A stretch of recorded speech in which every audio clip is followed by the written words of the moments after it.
Atensyon mga Filipino senior citizens, ano ba ang pagkakaiba sa social pension dito sa local pension?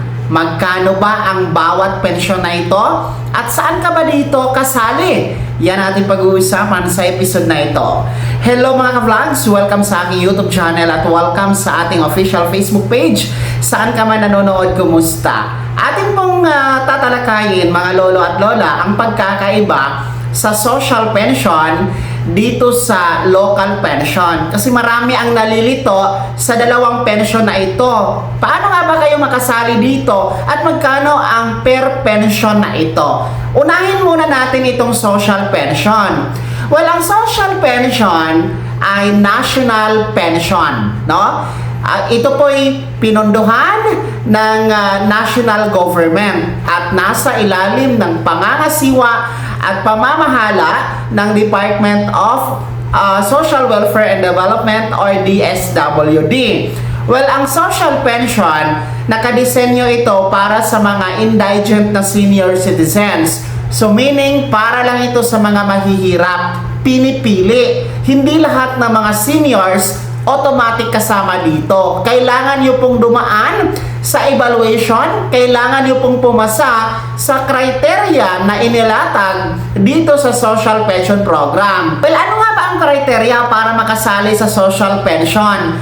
Una, may kapansanan or karamdaman. Pangalawa, walang SSS pension, GSIS or PBAW pension na natatanggap. Well, pangatlo, walang source of income o walang hanap buhay. Pang-apat, walang sustento na nakukuha mula sa kanilang mga anak. So, alin man dyan sa apat na ating nabanggit, yan ay tinatawag na criteria for indigent senior citizens para makasali sa social pension. Well, uulitin ko, ang social pension ay national government ang nagpondo dito. Ito po'y 1,000 pesos bawat buwan at ang payout nito ay tuwing ikatatlong buwan o every quarter. So sa buong taon, merong 4 na quarter. So total po yan ng 12,000 pesos. Okay? So pinipili po talaga ang social pension under the DSWD. Well, dito tayo sa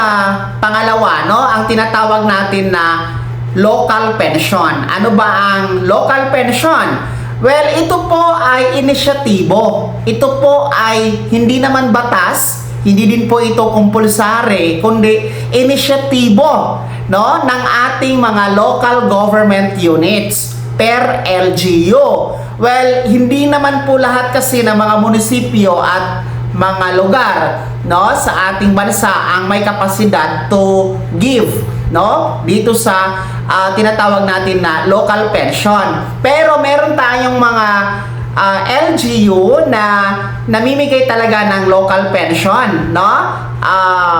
Halimbawa nito ay ang Cebu City, ang Manila City. Ayan, alam natin nagbibigay yan ng local pension. Well, ang ating pong local pension ay pondo talaga ito sa LGU, no?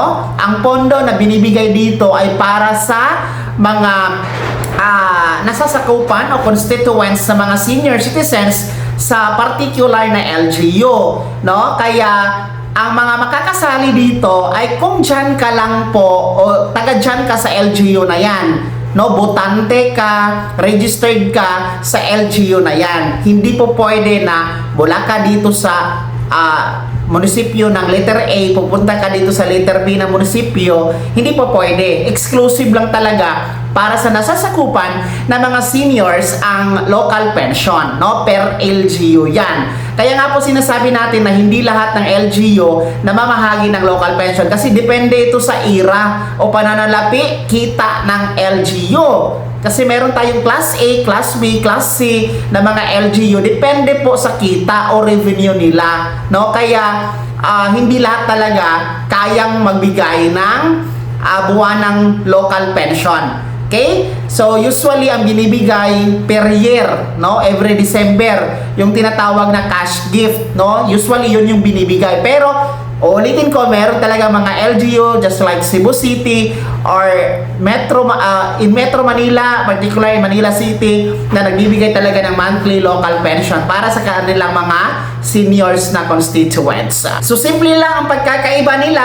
Ang social pension ng DSWD, ang pondo from national government, while the local pension, ang pondo ay mula mismo sa LGU. Pero sa ating sariling kuro-kuro at opinion, dapat sana mga LGU ay magbigay din po ng local pension kasi ang halaga nito pwede namang 500, pwedeng 1,000 kung malaki naman ang kita ng LGU, di ba? Kahit pa paano yung inyong mga nasasakupang senior citizen ay may mapagkukunan din po. Hindi naman siguro marami ang populasyon ng inyong seniors sa inyong LGU. Kaya sana lahat po ng LGU ay magkaroon din po ng inisyatibo para magpatupad ng local pension for senior citizens. Kaya naman mga senior citizens, sino sa inyo dito ang merong local pension tapos meron din pong social pension na tinatanggap? Pangalawa, alin ba dyan sa dalawa ang inyong natatanggap? At pangatlo, sino talaga dito ang wala sa dalawa na yan? Ibahagi niyo po sa comment section na nasa baba. Maraming salamat sa pagtutok. God bless. Mag-ingat mga ka-vlogs.